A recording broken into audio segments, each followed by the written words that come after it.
Our passion didn't start with the mouth. It started with people, with the well-being of the profession. And if you're like me, maybe a little bit of your nerdiness and all things tech too. We all want to love what we do, but the truth is, burnout, people problems, and glass ceilings can keep us from doing what we set out to do. So let's get back to the heart of connection. Welcome to the Dental Handoff. This show is about passing you the knowledge, the habits, the systems, and the strategies to lead your teams, lean on your tech, and listen to your gut while you take care of people and truly the overall health of our communities. Let's stop using the wrong end of the toothbrush, y'all. My name is Dr. Kelly Tanner. Oh, and uniquely, I'm a dental hygienist too. You can consider me a guru in the dental and leadership industry. With over 3 decades of experience, my goal is to take you to the next level by empowering growth, perspective, and confidence. By identifying the gaps, recognizing the plaque, and extracting the truth with the other experts in the field. I'll share their stories, empower you to own yours, and elevate your passion in the process. So have a seat in the chair, put on your bib, and let's get to work. Welcome to the Dental Handoff. I am Dr. Kelly Tanner, and today I have one of my besties in the whole world, Misty Mesimer, with me. Misty, thank you so much for being on today. Thank you for having me. How long have we known each other? 20 years, I think. Yeah. It's not a little bit longer. I'll say it might be a little bit longer. We are true partners in crime. It seems like we always are doing with like-minded people or people who not necessarily think like you, because we definitely, I think, challenge each other's thought processes, don't we? That's the great thing about our friendship. But when you're aligned with the good work that you want to do in the profession, you end up in the same circles. Absolutely. So, yeah. And so that's how we have evolved over our time and our friendship. Misty, what I always start with, the question is, why dental hygiene? Like, tell us your story about, why it chose you or why you chose it. Well, I'm not real sure. I think it might have chose me.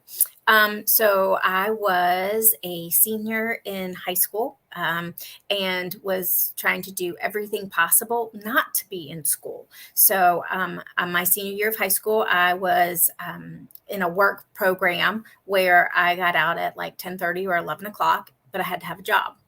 And so I worked in a dental office, front desk, just doing whatever they told me to do, answering the phone, handwriting insurance claims, if that tells you how long ago it was, on paper that had like the little things down the side that fed into the machine. Yeah. And so I thought I wanted to go to nursing school, but a family friend was in the nursing program at our local community college. It had a rotation in the ER and had a decapitated patient. And when she told me about that, I was like, yes, I just don't think that I could do that. Don't think I can, but I still wanted to be in healthcare. And so I was working in the dental office, and the hygienist there was an absolute doll. She was such a great mentor. She worked up until the day before she delivered her baby. And I just remember thinking how amazing she was. And so I was like, well, I don't want to do nursing, but hey, I'll do dental hygiene. And Dr. Sam Saunders said, well, there's only one program, and that's Virginia Western, and that's where you need to go. And so from that point on, I did my research on Virginia Western, and by the grace of God, was admitted to their program, because had they really done any research on me, they probably would have said no. But I was able to get in, and that's what launched my career in dental hygiene. So. Okay. So you knew that you didn't want to be dealing with like some bad stuff, but you knew you wanted to be in healthcare and give back, knowing you probably care for people.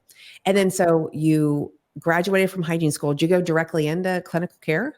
I did. And I guess I was in clinical care for about a year and was like, I need to go back to school. Like, I just loved my professors at Virginia Western. So a big shout out to Ann Cornegie, Marty Sullivan, Paula Derbyshire. They were such great role models. for me. And I didn't know what it entailed. I just knew I wanted to be them. And so I enrolled in a bachelor's degree completion program. I started off in business management, thinking that I wanted to have that background. But throughout, I transitioned to a human services program. And so my degree ended up being in human services counseling. And so I worked in private practice while finishing my bachelor's degree, and actually was hired before finishing my bachelor's degree as an adjunct clinical faculty. And so I've just been in school ever since. So human services, do you feel like that's such a part of what we do, obviously just the clinical, but like the behavioral piece as well. Were there pieces that you feel like you use on a day-to-day basis when you're working with students, when you're caring for patients, that you were able to access that you maybe didn't get in your dental hygiene education? Well, it was really interesting because the courses ranged from gerontology to substance abuse counseling. And so while I'm not sure that I found skills that I use on a day-to-day basis with students per se, I think it gave me a lot of insight to the different content and really good nuggets for how to incorporate those things into the dental hygiene process of care. So yeah. And especially when the model of human needs came out. You remember that year when Michelle Darby and Walsh came out with a human needs concept, where we didn't have a formalized way of caring for those human needs. It was all clinical, and it was instrumentation and clinical outcomes, but didn't really put the human at the center of it. So I'm sure that may have been an exciting time for you. Yeah, absolutely. That just took me way back in the Wayback Machine of thinking about that, because I remember I was a senior student. The concept had just come out, and I was thinking, man, as a student, I'm glad I don't have to learn that. And I was thinking, okay, yeah, I'm grandfather out of that, but man, fast forward to now. So you went back to school, you started out as an adjunct, and then where'd you go?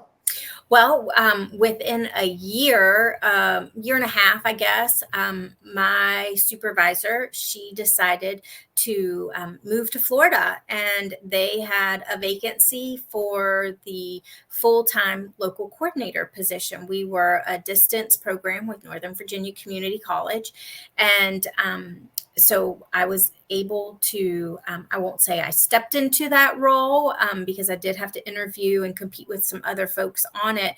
But because I had been an adjunct faculty there, I had really gained a lot of insight about how the program worked and that sort of thing. And so it was, I believe, July of 2000, I was hired as the local coordinator for the Northern Virginia Germanna Community College's dental hygiene program. That's a huge step. Yeah. Huge. And putting you on the spot, what do you wish that you would have known then that you know now to tell that version of yourself? Oh, that's a hard question. I don't know. I think it was probably good that I was really naive because that's true. Because I would have questioned myself way too much and probably not been as much of the risk taker had I been more knowledgeable at that time. Yeah, because you didn't know what you didn't know. So you were making decisions and asking, all the things. Asking for forgiveness instead of permission. I just taught my daughter that concept the other day. She's like, what does that mean? I'm like, let me break this down for you. Yes. So with that, I mean, there's an element I think that carries over to where you are today. And in your life and all of our future selves, right? Because we don't know we've stepped out of that comfort zone. And that's in fact what you were doing at that time. You were stepping out of your comfort zone into something, and we're into something new. And we're going, okay, where are my boundaries here? I don't even know where those are. So I don't know that sort of never, I mean, if you're comfortable with taking a risk, I think that it's like that in any situation, because once you know better, you do better. But if you don't know, you don't know. Right. Mm-hmm. Mm-hmm. So then here you are. I mean, fine example of this too. You're such a visionary leader, Misty. And that's what I love about you, and just watching you grow is that you started off in that capacity. And then you want to tell the story about where Germanna is now with their program. Sure. I guess it was about 2010. My supervisor, who was like a mom to me, decided to retire. And at the same time, Virginia was initiating some regulatory changes for expanded functions dental assisting. And I thought, I've got to like do something here. I've got to grow up and not just ride the wings of this dental hygiene program. We need to have this dental assisting program. The only way that we're going to be able to prove to administration that we could have our own dental hygiene program is to successfully operate a dental assisting program. Mm. And so with a great team who put their minds together and a lot of hard work, we created a dental assisting program. And the way the board ended up writing the regulations, it could not be an expanded functions dental assisting program right off the bat, but we still have an amazing dental assisting program that I'm so proud of. Dental assistants rock. They're just such an unspoken gem, an unrecognized gem in the offices. And they really should be credentialed for all that they know and the ways that they provide care to the patients. But so we ran our dental assisting program for a while.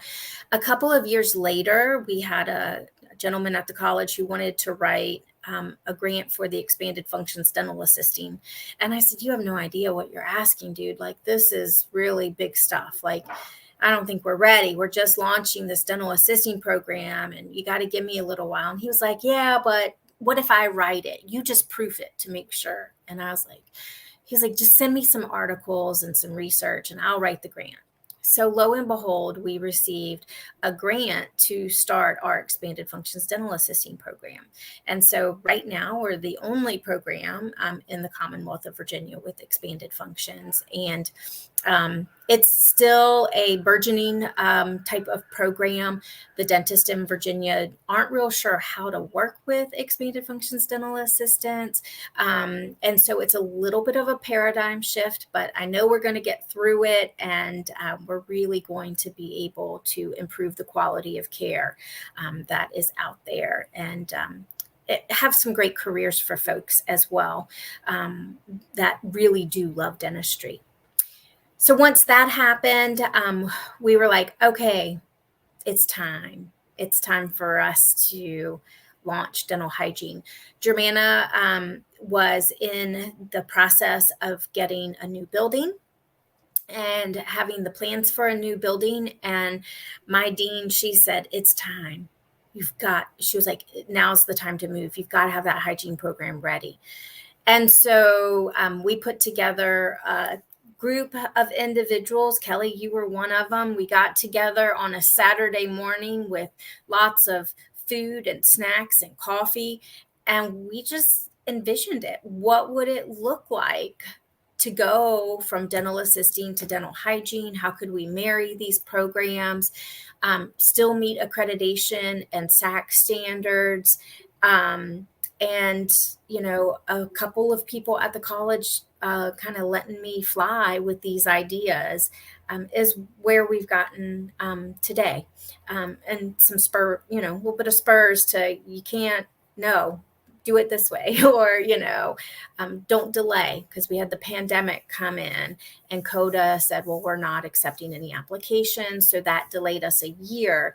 And my dean said, well, it may delay them, but I know you can think creatively. How can you do this? So, to my knowledge, we are the one of the only programs in Virginia in recent times that have had an accelerated program. So, students who have completed our dental assisting program in the last 3 years, they were able to be selected for this accelerated dental hygiene program, and we were able to transfer credit from dental assisting to dental hygiene where those things lined up.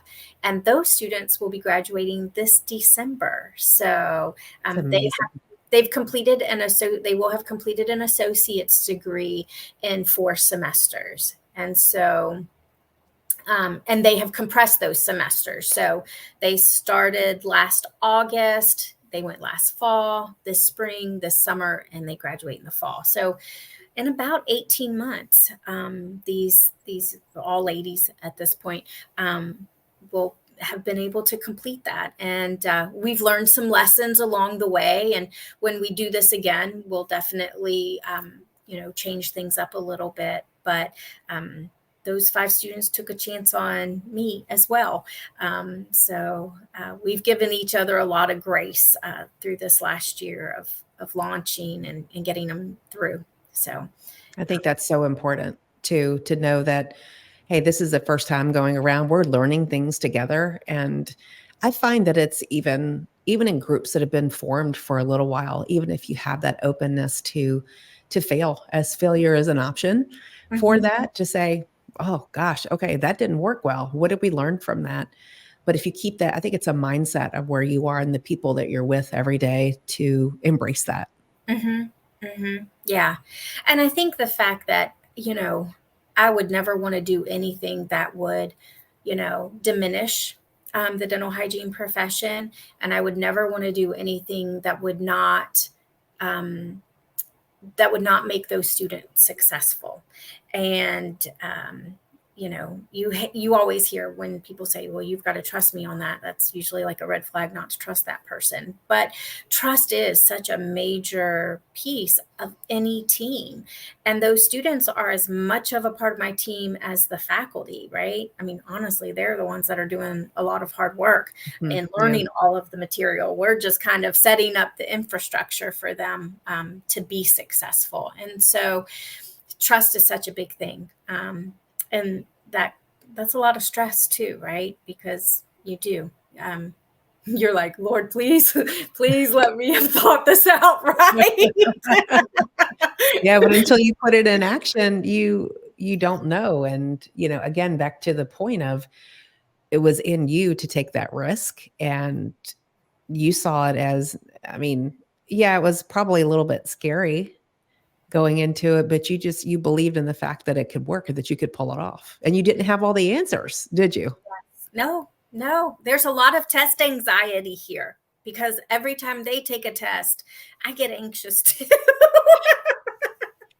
Yeah. And I was thinking about when you said that, to test even and to proof that what you created can come to life and can work and does work. But look at what happened here. It's a program that started off as, just so our listeners who are listening, the program that she started off with, and what did you say? 19. The program started in 1998. Yeah. Right. So when you started that, it was a joint venture program. So it wasn't your own dental hygiene program. I mean, you ran it, but it was a distant side of that. So then it went to a dental assisting program, and then it went to its own hygiene program now to today. But now it has a track where you can be a dental assistant and fast forward into a dental hygienist, because we take a lot of the similar classes. And so we had to truly make sure that those classes counted for those, if you will, like dual credits. And that's amazing. I mean, it's what an impact, Misty. And that's just on that. It doesn't even have to do with what you're doing on your volunteerism level and all the free clinics that you're partnering with, and what you're doing now going into the kind of the next stages of your career and your doctoral program.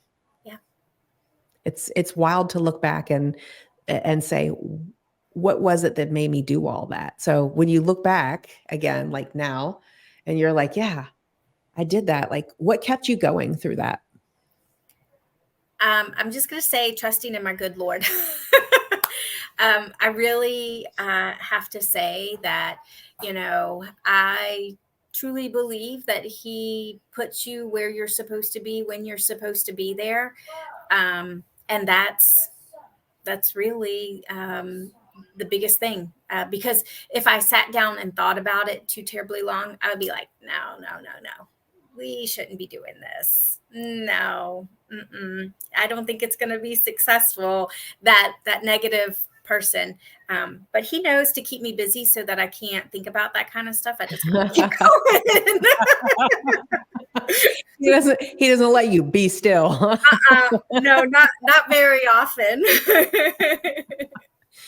So you believed in it. You had faith, and I mean, because it was truly sight unseen, like what the end product would be as it all played out. Right. Mm-hmm. So you leaned into that faith that you had to trust yourself too. Yeah, trust myself and also convince others, right? So when students come and they're meeting with me, I have to help them see a future in dentistry that's not just the clinical hygienist that they've been used to seeing every 6 months when they go for their checkups, right? I have to share with them, look, clinical hygiene is amazing and you could go that route. But hey, I want you to go on. Think about going into dental education.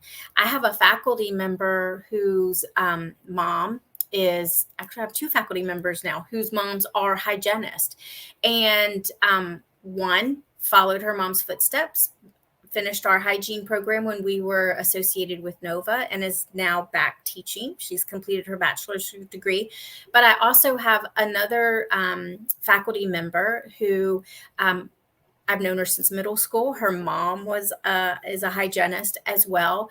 And she has, I believe, a bachelor's degree with 2 majors. She's like uber smart young lady, but she came back and did our dental assisting program thinking, okay, I'll do dental assisting. It'll strengthen my dental hygiene application. And now she's teaching in the dental assisting program with us. And she's enrolled in the expanded functions courses that we offer. And she's absolutely amazing. And now she's asking me, so what do you think I should study for my master's degree? And I was like, anything, because you're a program director next. I see it in your future. Yeah. So And how fortunate she is to have you as a mentor, and then also to see that in her, because we talk a lot about that on the show, where it's sometimes it's truly enough to hear it from someone that someone else believed that you could. Yeah. Before you ever did it. Did you have that in your life?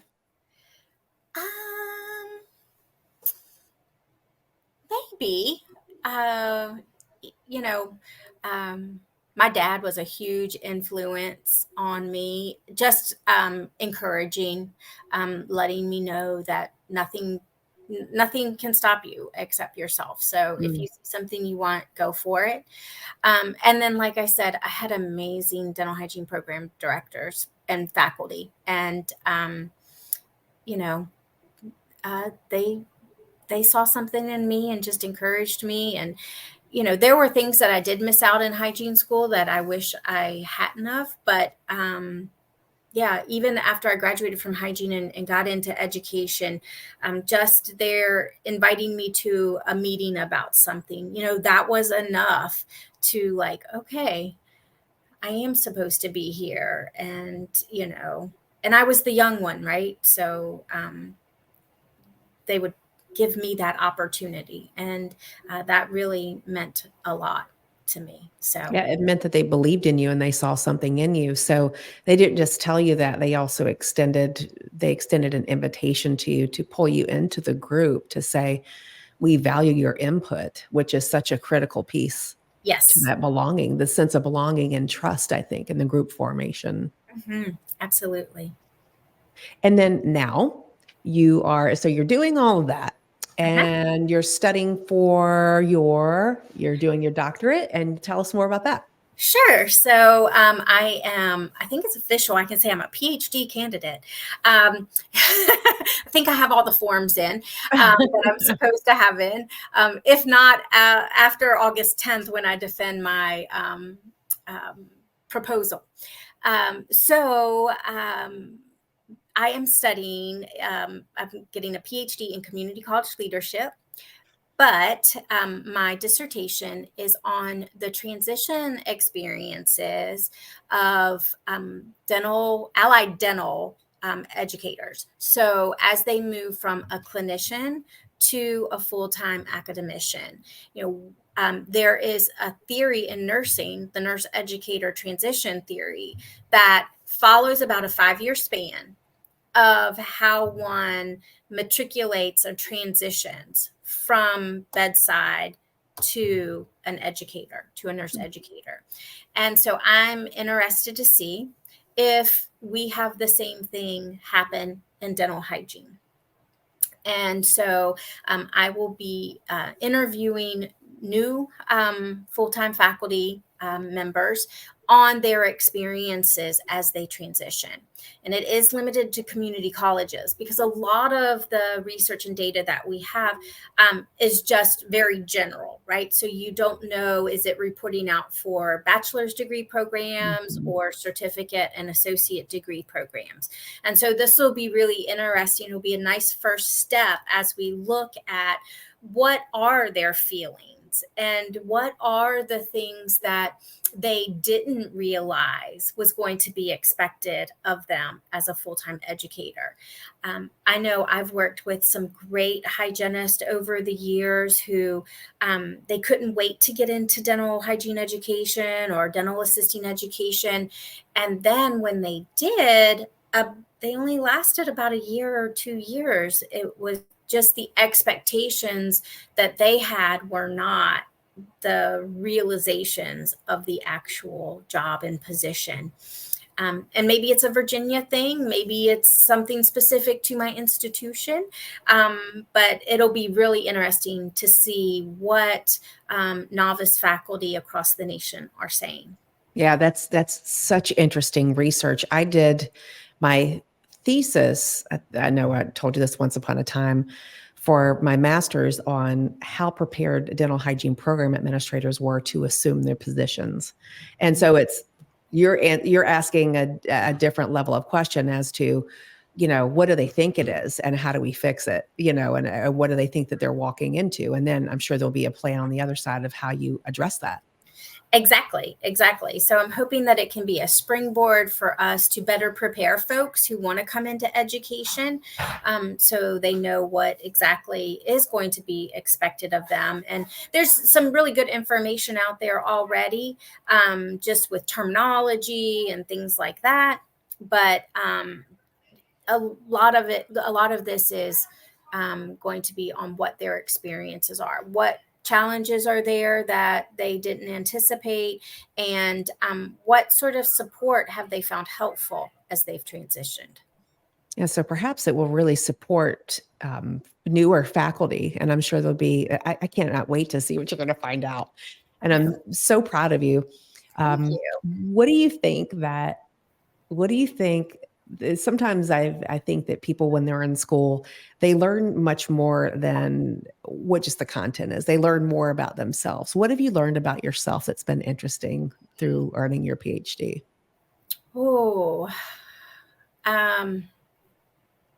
well, my mom says I'm a good writer. I'm not sure that I believe that yet, but I'm trying. And you can do so much more than you think you can. You really can. I guess that would be the biggest thing. There's just it's a journey, and it's hard to say exactly everything that you learn. You learn to be okay with not knowing the answer, because I do think that as hygienists, that's something that we struggle with, right? Mhm. We like it black and white. Yes. We want that calculus gone. We want that gum tissue tight. Like, we know what good outcomes look like. And so I think, one thing in the PhD program is like just being comfortable that you still have more questions. Yeah. Yeah. You end up sometimes with more questions than you do answers, which is uncomfortable for us Mhm, a lot of mhm, times. mhm. Yeah, yeah. So, Yeah, and I feel like my first semester as in my doctoral program, it was like, "What do you mean? What do you mean there's no answer to this? I mean, what, how am I supposed to answer this?" When I was writing something, and I would end it with almost like, "I don't know." So this is that we end up asking ourselves, "What about this? What about this?" And I'm like, "I guess this is okay." I mean, so I just turned it in, yes. and that's how it ends up looking, right? It's such a weird experience. Yes. And, I think it's so important. Like, I think one thing that I've realized too is that healthcare is so amazing. Um, Dental hygiene and dental assisting, they are so amazing. The ways that we have been taught to think about assessment, diagnosis, planning, implementation, evaluation, like I feel like that's very second nature to us, right? It's written on our hearts. It's kind of how we operate as healthcare providers. And I didn't realize that everyone else in the world doesn't always think like that, right? And so I think that it's important for those of us in healthcare education to be a part of the team, to be at the table when we're talking about student success and higher ed, and what do things look like, and how do we know that students are being successful? Because I think that we've been taught in such a way that it makes that thought process like people are always like, really? You think like that? And I was like, yes, I do.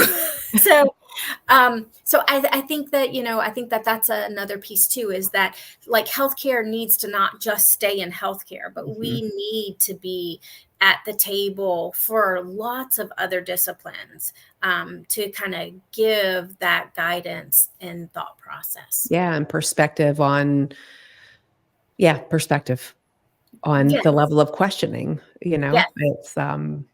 It's amazing what you learn, I think, about yourself and how much, like you said, to your point, what you can do and how much more there is of you to give and what your mind is capable of thinking after you read something and you have these abstract concepts about things that you had no idea. And it's this eagerness to say, I want to know more. I want to know more. And it's just, you want to know more. And there's always more to know and to keep that open mind. And then in your position too, to learn it and take it back to the area in which you work and fortify those people with what you know and say, hey, have you ever thought about this? Have you ever done this? Or I don't know. It's just a gift that keeps on giving, I think.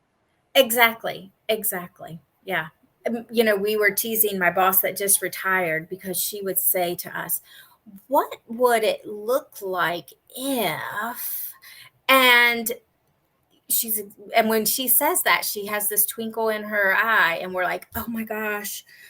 Oh, but that's exactly right. Like, as healthcare providers, that's really like we are always looking at solving solutions.